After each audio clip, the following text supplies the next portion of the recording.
for steel industry. First requirement is there should be, it requires ore. Ore means iron ore. It also requires coal. It also requires, apart from iron ore, coal, it requires manganese, but in lesser quantity. Apart from that, it also requires fluxing material. Fluxing means segregating the impurity from the ore. Fluxing material means lime. Lime or the limestone should be there to segregate the impurity. And apart from that, it also requires gypsum and other, but it required in lesser quantity. It requires water, regular water supply. There should be a river or a lake. All the steel plants are located either on river or on lake or on the water body. To control the temperature, it requires the regular water supply, temperature of the furnace. Another most important requirement is the railway network. Railway network connecting all the raw material, because all the raw materials are weight losing raw material, heavy, bulky raw material. And that bulky raw material, only railway provides the most feasible conditions for transporting the bulky metal from one place to another. Then it requires cheap labor,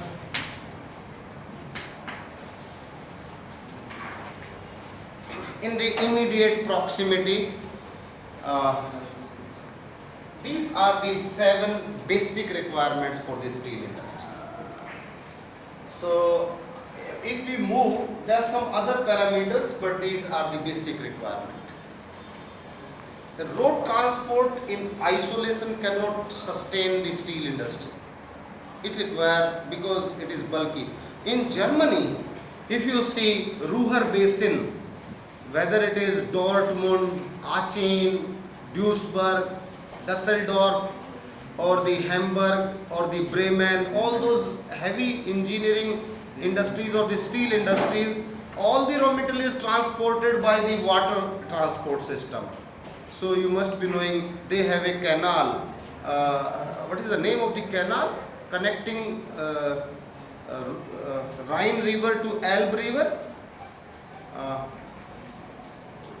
From Westphalia to Saxony region, there is a prominent canal. It is the canal is the lifeline of Germany. Inland navigation is very cheaper. That is the cheapest mode of transportation. Railway is further on the higher side. But in India, water transport is not available. We have the seasonal rain. So rivers have the water only for few months in a year. And our rivers are having cascades and the waterfalls. They are not navigable, most of our Indian rivers. Now, if on the basis of these raw material, most of these raw materials in India are located in peninsular plateau. Only in the peninsular plateau, not in the North Indian plain. Because all these iron ore, coal and manganese, it found in crystalline rocks. Crystalline rocks. And these crystalline rocks are spread over in South India. So main raw material is found in CNP, Chota Nagpur Plateau, which is also known as the mineral storehouse of India, Chota Nagpur Plateau. So called Odisha, Jharkhand, West Bengal, that entire region constitute the Chota Nagpur Plateau. I discussed with you earlier the Damodar River Valley, Subarn Rekha River Valley, and the Damodar, Subarn Rekha, even Mahanadi River Valley, Brahmini River Valley, all those river valleys are having that raw material found over there. While discussing all this, let's come over to the first steel plant. In India, the first steel plant is known as the TISCO, Tata Iron Steel Company. It is it was located on the, you can say, Sakchi. Sakchi was the village, and near the village,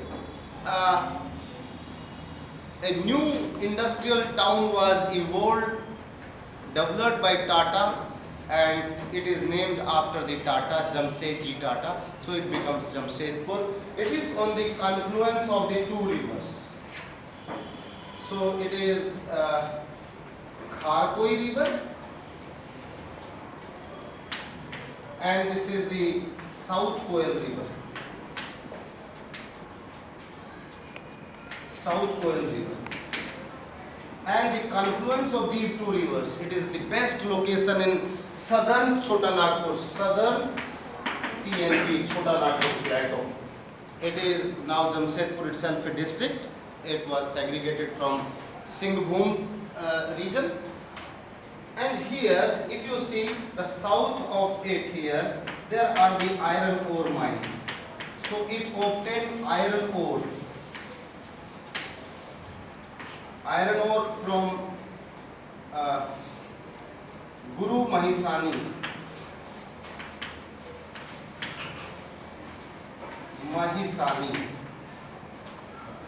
and Gua and Kiriburu.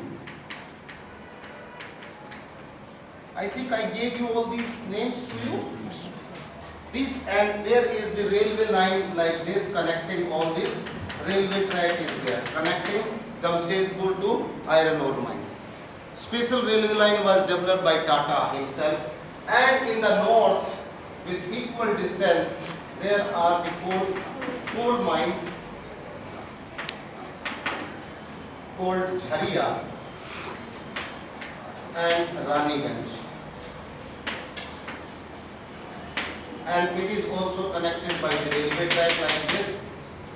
So coal comes almost from 110 km from here, and iron ore comes almost from 80 km from here. And there is a railway track going from Delhi to Kolkata. Suppose this is Kolkata.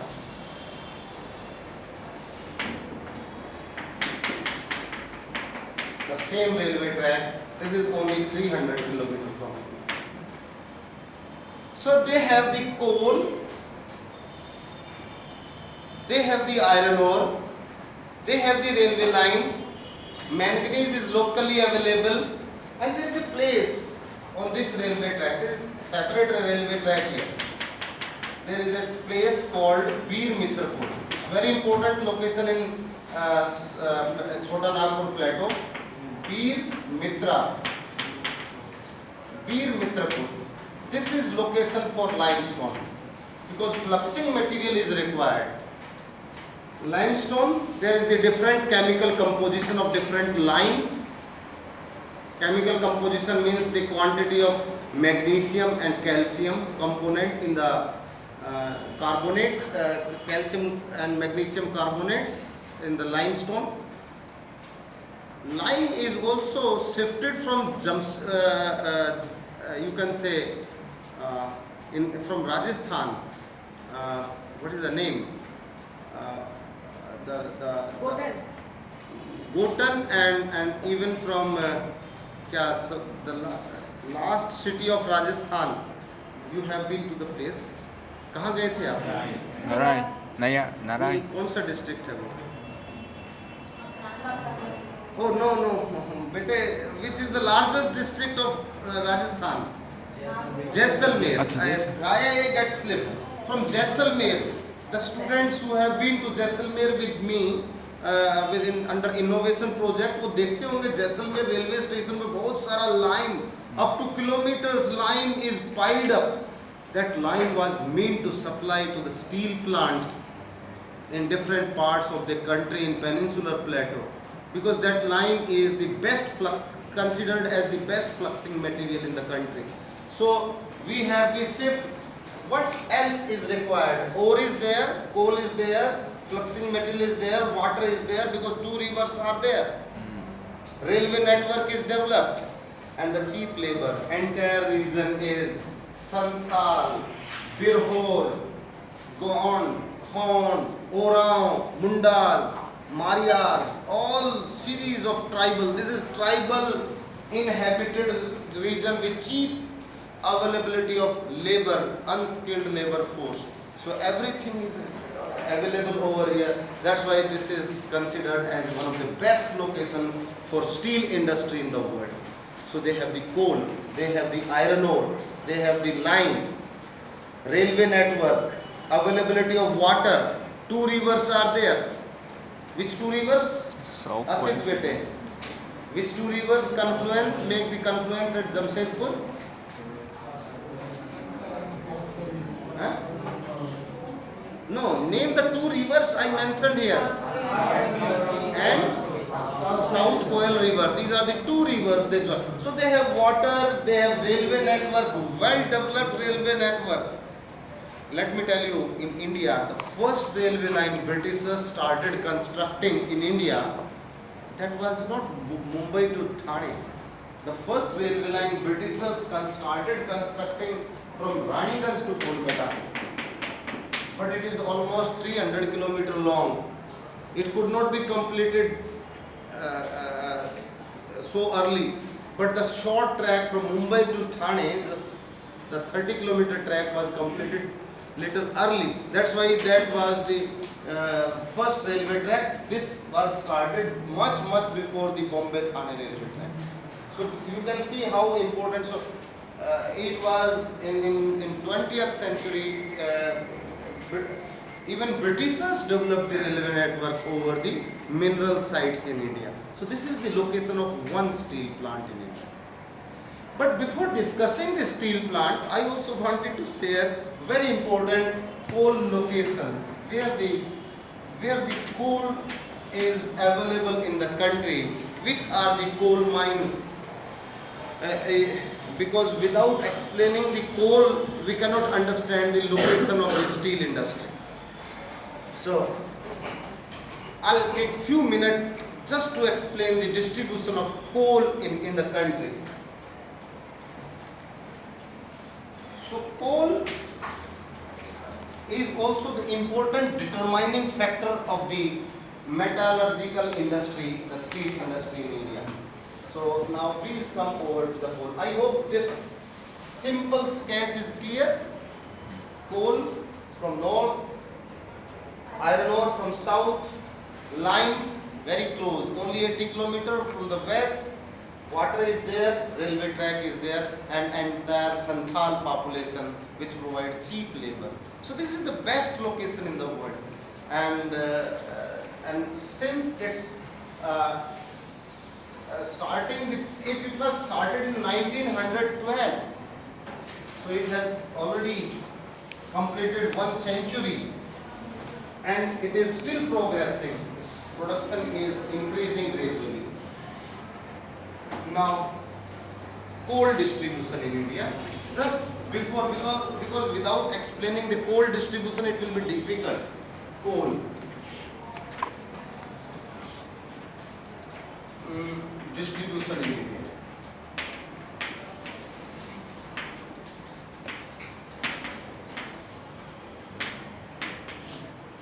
India, we don't have much deposits of the coal. Coal is available in limited quantity at few places, and most of the coal is already exploited. Coal is basically Britishers have taken huge amount of coal from India, so most of the mines are lying vacant. Actually, there are the 2 or 3 types of mining. You should understand the mining process. One is called open mining, open cast mining. If I say mining, we start mining here.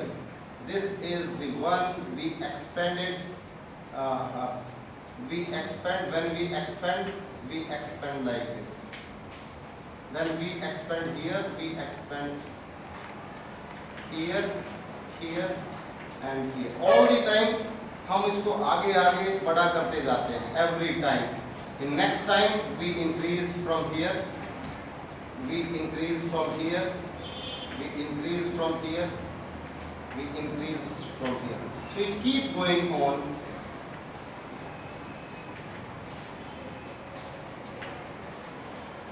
So you can say this is open mining, easy to extract. One is the shaft mining.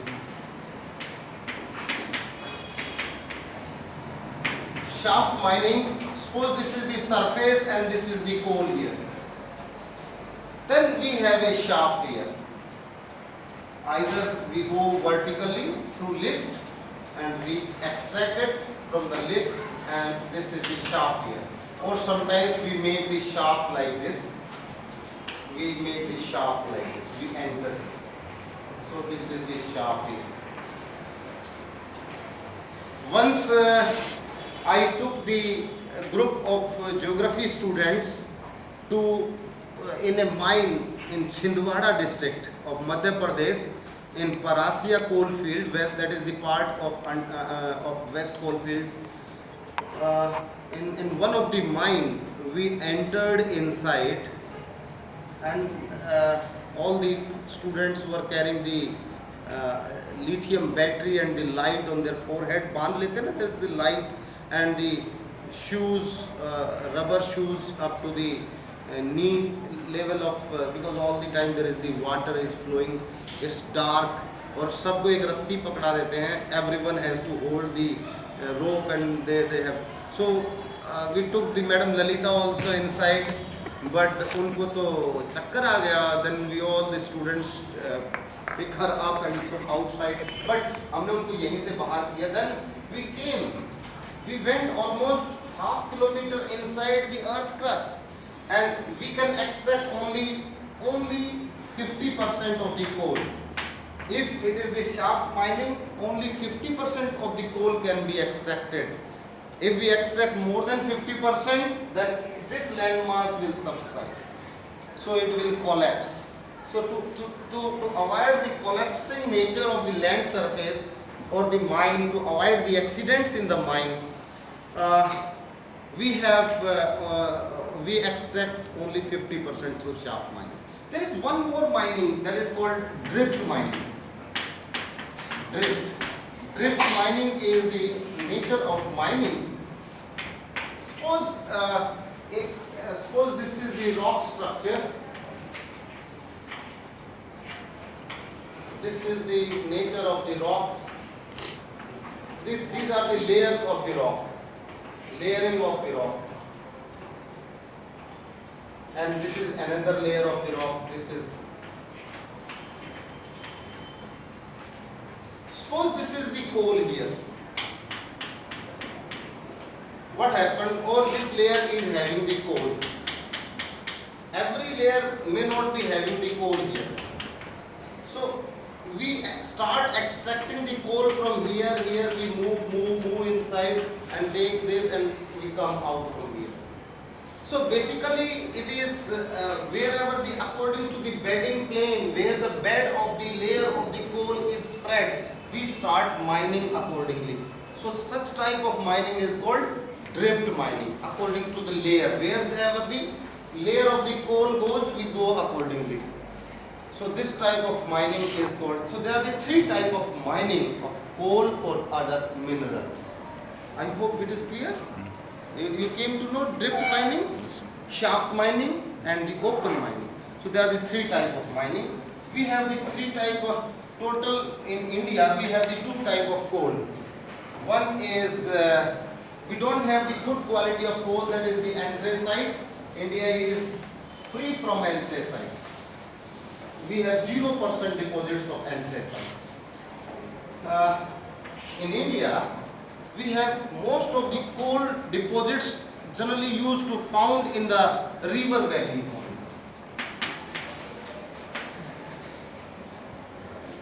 So we have almost 120 mining areas, and all these mining areas are in the small river valleys. And we have two type of coal. One is called Gondwana period coal. Gondwana coal, or that is called Carboniferous period coal.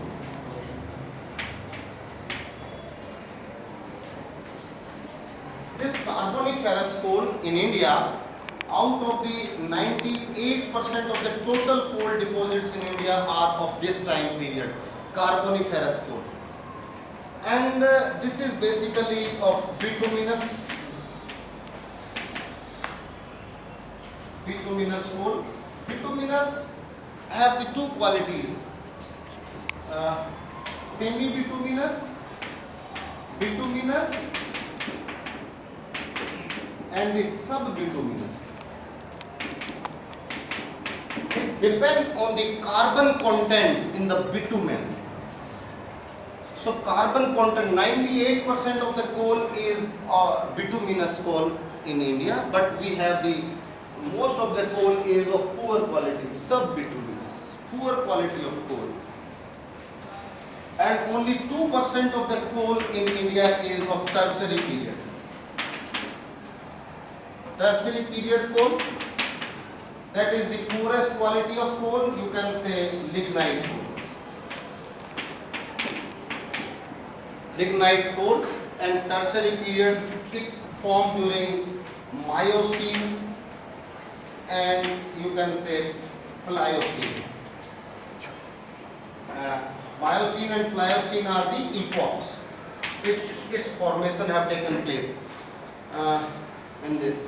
So basically this bituminous coal generally used to found in peninsular plateau, and this tertiary period coal also found in plains of India and parts of the Himalayas. This bituminous quality of coal, still most of the coal is already exploited or extracted from the mines. Most of the mines are lying vacant, and we have very poor handling of the mines. But good quality of the coal we have already extracted. Some poor quality of coal is still lying over there. We started importing good quality of bituminous and anthracite coal from Southeast Asia, from China, from Indonesia. We are importing coal and we are mixing good quality of coal in our poor quality of coal, and then we run our basically thermal power stations. The maximum coal consumption in the country is in thermal sector to generate thermal electricity, to generate steam and to run the turbines with the help of that steam. So apart from generating the thermal electricity, coal is also used in cement industries, fertilizer industry, steel industry, and the other small scale industries like manufacturing the bricks or in the brick kilns. So, but major consumer, the largest consumer of coal in India is the thermal electricity, and the second is the cement industry. But in India, where the coal is spread over, just only I'll give you a review of the few regions that the distribution of the coal in the country.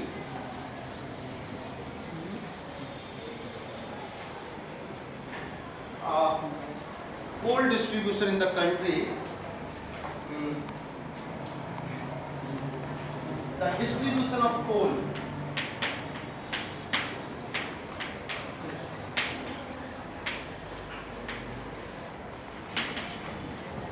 In India, it found basically in Jharkhand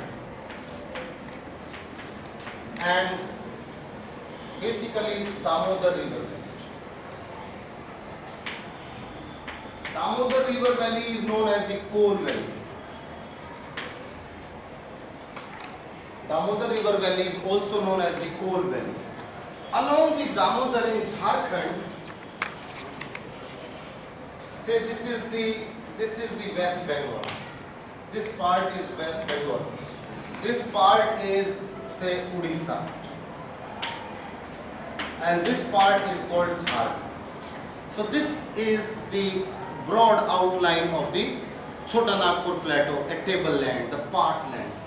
Here we have the river. This is called Damodar River. This is the Damodar River.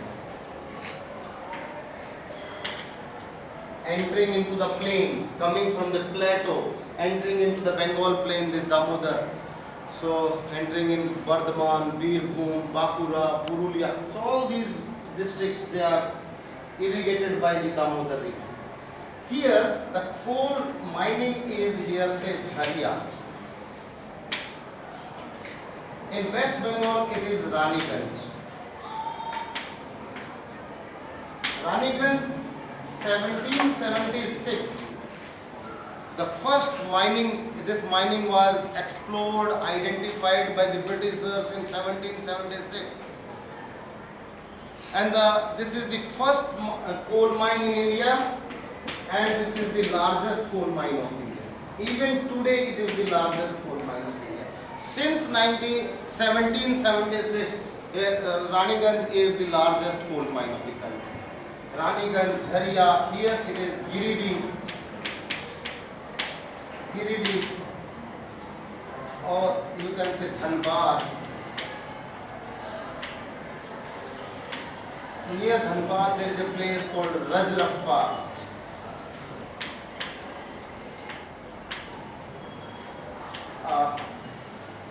North Karanpura, NKP, North Karanpura, South Karanpura, SKP, Bokaro,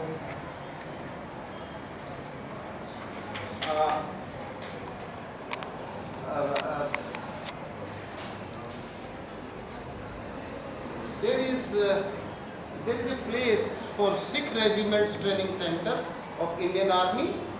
That is basically a coal mining area. There is the Sikh Regiment training center in Jharkhand.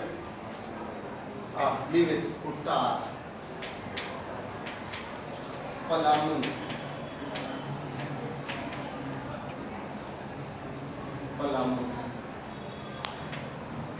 So these all are the important coal mines. There are so many other names. I may not recall all the names. Raniganj, it's in West Bengal. Jharia, Giridih, Dhanbad, Rajrappa, North Karanpura, South Karanpura, Bokaro, Uttar and Palamu. So continuously for almost 170 kilometers in a track, continuously there are the coal mines in Jharkhand. Apart from that, some coal, the second largest coal mine of the country that was just identified in Odisha, in central Odisha, that is called in Mahanadi basin, that is called Talcher. Talcher is very important name, and there is another name called Dayatri. So in Dayatri we are establishing a steel plant also. So Talcher is the another important mine, because Odisha was free from coal, only iron ore was there. But after the identification of Talcher coal field in Odisha, so many industries started shifting towards Odisha. So this is West Bengal, this is Odisha, and this is Jharkhand. Jharkhand is the largest supplier of coal in the country. Most of your fans, your tube, electric lights, your computer, your mobiles, they all are run by the coal supplied by this Damodar Valley. You are getting electricity from these coal mines. They supply the coal to generate the thermal electricity. Because out of the total electricity generation in the country, 76% of the electricity is generated by the coal itself. That is the only one field, coal, how important. And 76% of the total electricity of the country is generated by the coal. This is one. Apart from that, there is one more reason. This is, if I say, this is Chhattisgarh. And in Chhattisgarh, if I say this is Raipur, this is CG, Chhattisgarh. The northern plateau of Chhattisgarh, basically 5-6 mines here in the continuity of this river. Here there is the Hasdo river, a tributary of Mahanadi river, because Mahanadi moves like this and Hasdo comes like this. So Mahanadi and Hasdo, Mahanadi goes like this. So this is Mahanadi. and this is Korba. Chirmiri is very interesting to know this area. Chirmiri